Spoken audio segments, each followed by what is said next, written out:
Hey, what's going on, Minnesota Wild fans? This is Tom from Crash the Net, and today we're bringing you a video where we're going to be talking about three things in particular: the lottery draft, the expansion draft, and any off-season signings that the Wild need to get done. So, before we dive into this, if you're liking this content, make sure to give it a thumbs up. Don't forget to subscribe right up here, and don't forget to turn on your notifications so you're aware of it when all of our videos go live. All right, let's dive right into this. The lottery draft. So the other night, the lottery draft took place to figure out which teams would be drafting 1 through 15. And as you know, the Buffalo Sabres got the first overall pick again. One of the worst teams in the league, #1 overall pick. Now, obviously the Minnesota Wild do not draft within the top 15. They draft outside of the top 15. Going into this year's draft, the Minnesota Wild, I believe, have 2 first-round picks. Now, here's where this could come into play into the Wild's favor. If the Wild decided to make some offseason trades to land a big center name like Jack Eichel, not saying that he's the one that the Wild are going after, the Wild could look at potentially using one of their first overall picks this year to sweeten the pot to try to bring somebody into the system that the Wild have their eyes really set on. So the Wild could give up one of these first-round picks in order to get something better in return. Or they can retain these first overall picks in order to draft some really good guys this year. All right, let's talk about number 2. The expansion draft. So this year, the Seattle Kraken are going to be one of the newest teams in the league, which means that all the teams are going to go through what's called an expansion draft. During the expansion draft, each team can protect a certain amount of players while also exposing other players that could be drafted by the Seattle Kraken. Now, once again, this is where the Minnesota Wild's first overall picks, the 2 that they have, could come into play. The Wild, prior to the expansion draft, could look at giving away one of those trades to the Seattle Kraken in order to potentially protect somebody they want in the system. Also, the Wild have 3 options they could go with. Option number 1 is they could decide to not trade or waive any players in the expansion draft. That would mean that the Wild have to protect Zach Parise, Matt Zuccarello,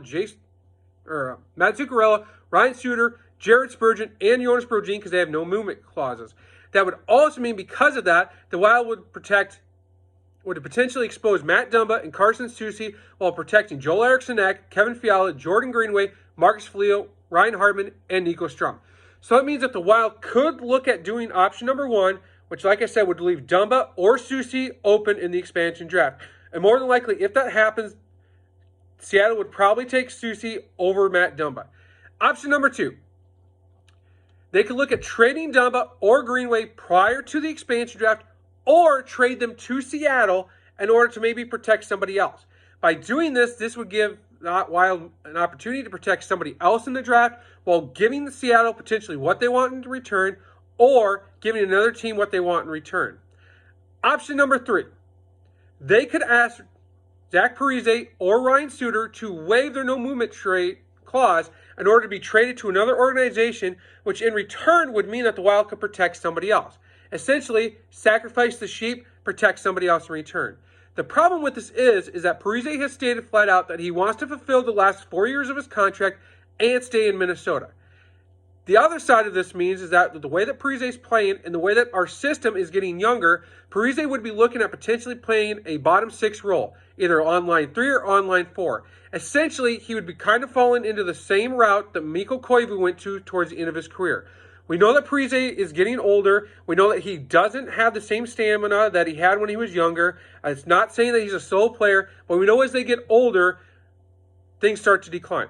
So, would Parise look at potentially waiving that no-movement clause in order to go to what he would consider a cup contender, in order to save somebody else?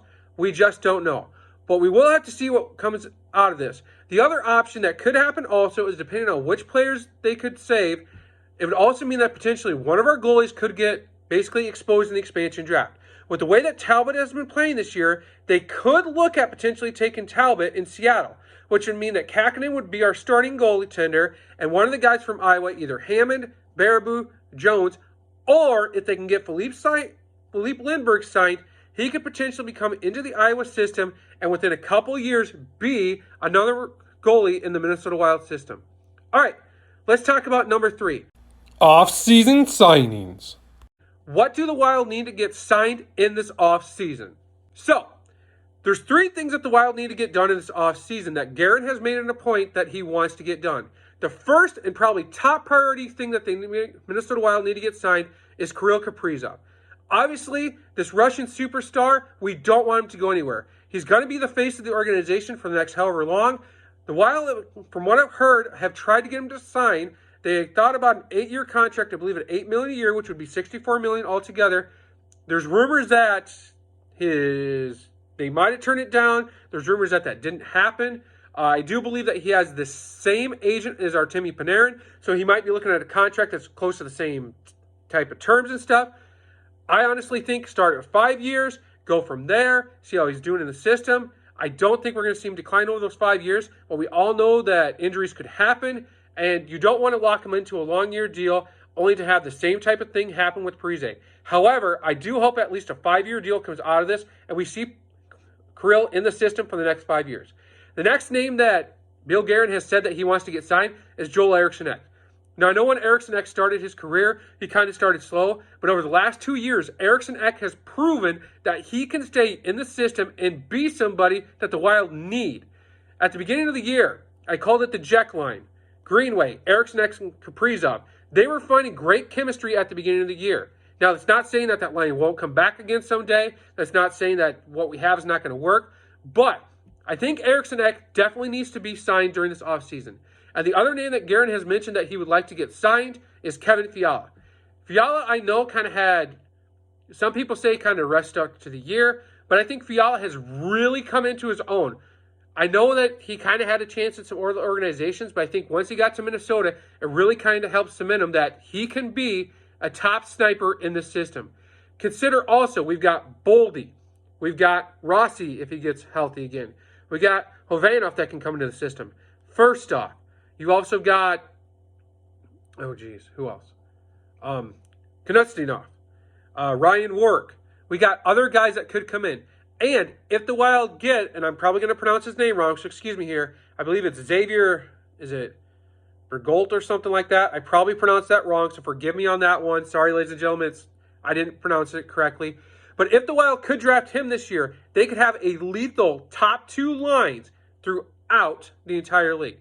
So that's going to do it for this video. So hopefully those 3 things kind of helped you. So if you enjoyed this video, make sure to give it a like. Don't forget to subscribe. And until next time, this is Tom saying I hope you guys have a great week and go Wild.